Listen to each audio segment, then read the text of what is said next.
Hello, we're here at the ECAN Acupuncture School here in Goa, India. I've had the blessing of treating patients here in the clinic for the last 8 months as the founder, David Lujan, was unable to come for high season as usual due to COVID, due to the virus. So we're here with a patient who's offered to give her testimonial. We've been treating her mostly for chronic depression, but some other things as well. So could you tell us about what were your symptoms or the reason you came and how you were feeling before coming to the center? Certainly. So I actually came in for persistent headaches, and they were quite intense and constant. They varied from literal physical pain to nausea and uneasiness. But when I did come to you and you were able to do your diagnosis, you were able to tell Which before even was the pulse, yeah, pulse intake. You were able to tell me even before I got into it that I did suffer with depression and anxiety as well, and that is something that I suffered with almost all my adult life. And because of that, I was also having a lot of sleep issues because of anxiety. Thoughts used to be persistent and constant, and um, for me, depression was just always there. It went from making me non-functional to a high-functioning depressed person. But that is something that I struggled with always. okay, great. Yeah. So that's pretty much covering that. Next question, I guess if you could describe, I guess that's the pulse diagnosis and intake process as well. So we've covered that. If you could Treatment. describe the treatment, yeah. Yeah. What was the first session of treatments like Yeah, for you? it was great for you to pick up that it was all connected, that there was something more deeper than just a superficial headache. And because of that, we started with the spiritual access treatment, I believe. Spiritual axis? Yes. And through that, I started feeling a real shift because apart from all the other things, the depression was always a constant, and I always felt weak and low and tired all the time, Mm. inside out. And from the treatment, I started feeling a slight shift.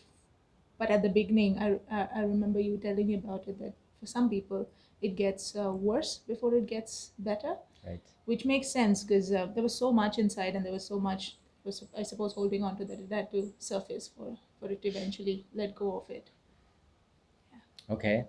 So I guess a turning point for you, as I understand, was when we moved to the next type of treatment, which was the trauma removal treatment.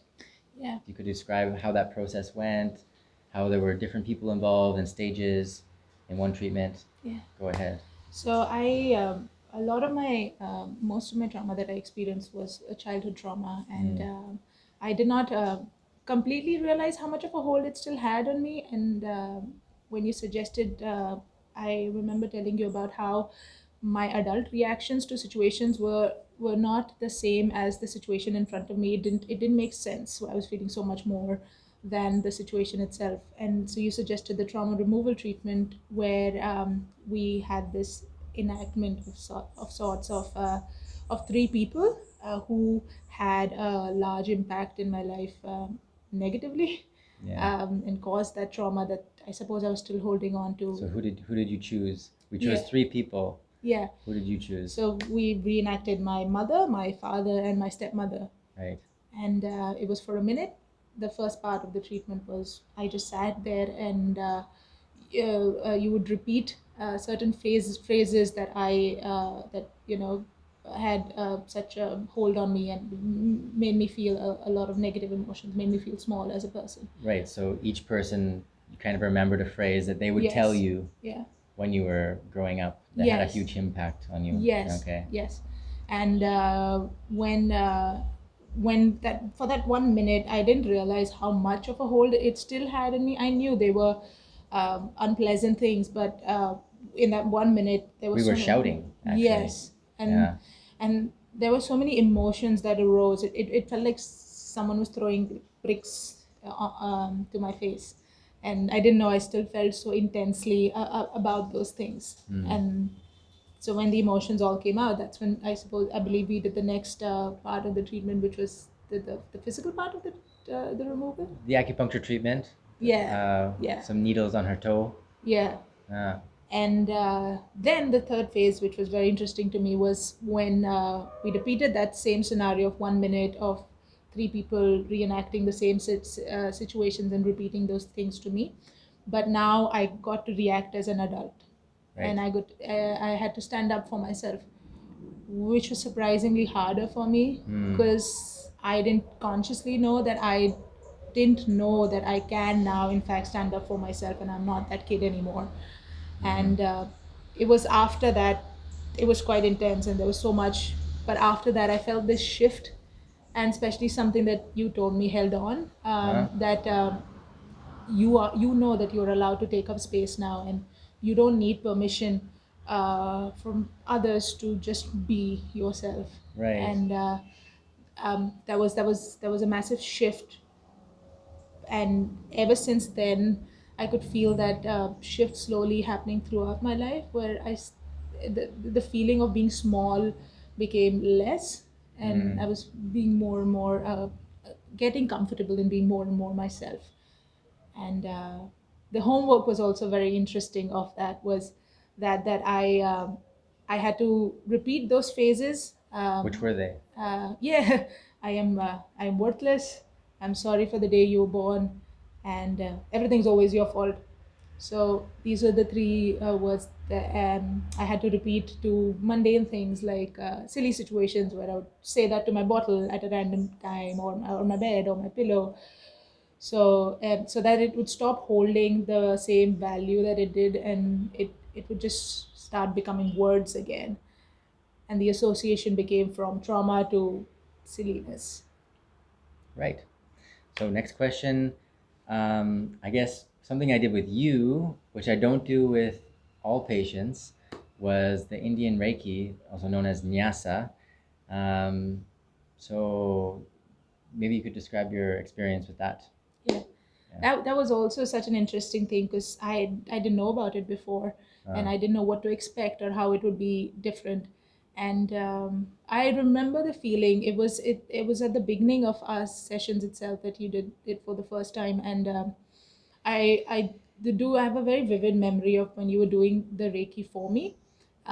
There was this. I had my eyes closed, and there was this complete black. It was complete darkness around me, as one feels when the eyes are closed.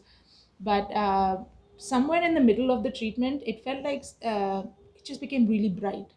It mm, felt like someone had switched on the light on top of me, and it was very strange. And when I did, in fact, I did open my eyes to see that did that actually happen, but it wasn't. It was nothing was on top of me, mm. like a light. No light was on top of me, and I didn't think much of it then, but I did feel the shift as I went, because right at the beginning I was feeling very bleak and low, and it's not, it just had no energy to do anything. And after that treatment specifically, I felt like there was some energy coming back to me, and I felt more like I am able to do things more, which was really helpful for someone who's so depressed. Uh, Right. You had a great metaphor that you mentioned before yeah, about being in like a house fire. yeah. So having the depression that I had for almost what feels like forever, it always felt like inside my head, like my house, that is me, and I'm inside that house, and that house is burning, and someone has tied my hands and legs. And even though I know how I could get out of here, or how to put out that fire, I just couldn't, because my hands and legs were tied. And it was after your treatments, in fact, all of them, a little bit by little bit, I felt like slowly my hands and legs were being untied, Mm, and I felt more in control to do something about that fire and actually get myself out of it. right. Okay, great. And I think you mentioned you thought it might be nice to talk about for just for everybody thinking about acupuncture, what it's Yeah. like to have needles in you and Yeah. So, yeah. I'm not particularly scared of needles, but I am scared of uncertainty and not knowing. And I mean, there is still a little bit of thinking that it might be painful and, Yeah. physically Actually, uncomfortable. that was part of the last treatments as well. Your fear of uncertainty, Yes. actually, which is Yeah. linked with the headaches. Yeah. Yeah. It's almost like that need of, it's that almost crippling fear of not knowing. And doesn't have to be that bad. Yeah. So So I think we're still working on that part, actually. yeah. Yeah, but it can come. Yeah. But sorry, to go on. We also did some symptomatic and muscular treatments for you. Yeah.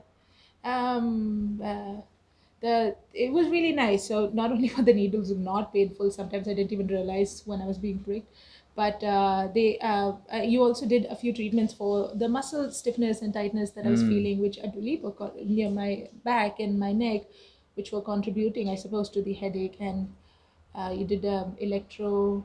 Right, electrotherapy. Yes, Yeah. and that made such a massive shift, and it just felt so much. Everything felt lighter and easy and comfortable again. So It really reduced the tension in your upper back area. Okay. Yeah. Didn't take much from me, but it gave such a good relief afterwards. Nice. Which was really great. Yeah, also another thing which really helped, which was really special and helpful for someone like me, was you. Apart from the acupuncture treatment, you also gave me the opportunity to Right. talk through the sometimes when I was finding myself in a difficult situation, which not only helped me get perspective, but more importantly, it allowed me an opportunity to talk through things that I was feeling instead of just suppressing it, and also feeling that I was being heard, which really helped for someone like me who was struggling with feeling worthless for so long. Great. Yeah. Okay. I guess we can, to finish up the video, we'll just run through your symptoms and how you feel now. Yeah. So you had anxiety-driven sleep issues. How's that going? It's surprisingly so good that I would struggle with sleep issues because I would have these random negative thoughts, and they would just be persistent and loud, and I just felt I had to sit there and listen to them.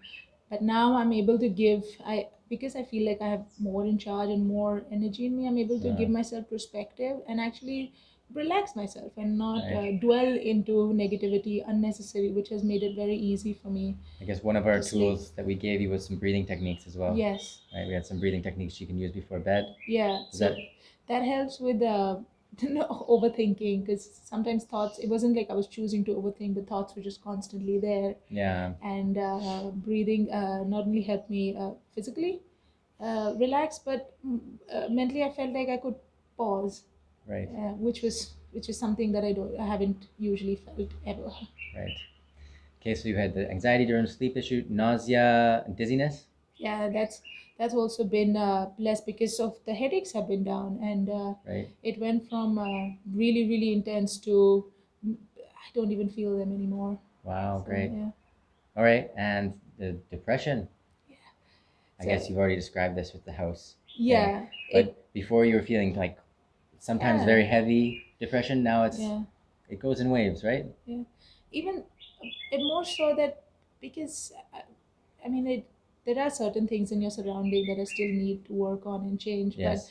But I feel now after the treatment that I have more energy and more control to actually do something about it, which has helped with the depression from being persistently there to me being like, okay, what can I do about this, and to work myself through it and eventually out of it. Right. So you went from being like heavily depressed to functionally depressed to now being sometimes not depressed. Yes. And once in a while functionally depressed. Yeah, because Right? I don't ever remember being not depressed. It was either high functioning person who's had depression or just plain depression where I couldn't do anything at all. Can you confidently say that sometimes you don't feel depressed? Yes, which is a very strange and new feeling, which I remember telling you about also, that it wasn't that I was that feeling of constant bleak not being there was such an incredible feeling, because I don't remember ever feeling that way. That's great. So that's it. Mic drop. We're done. Thank you, Shivanji. Oh, no, of course. I'll see you next time.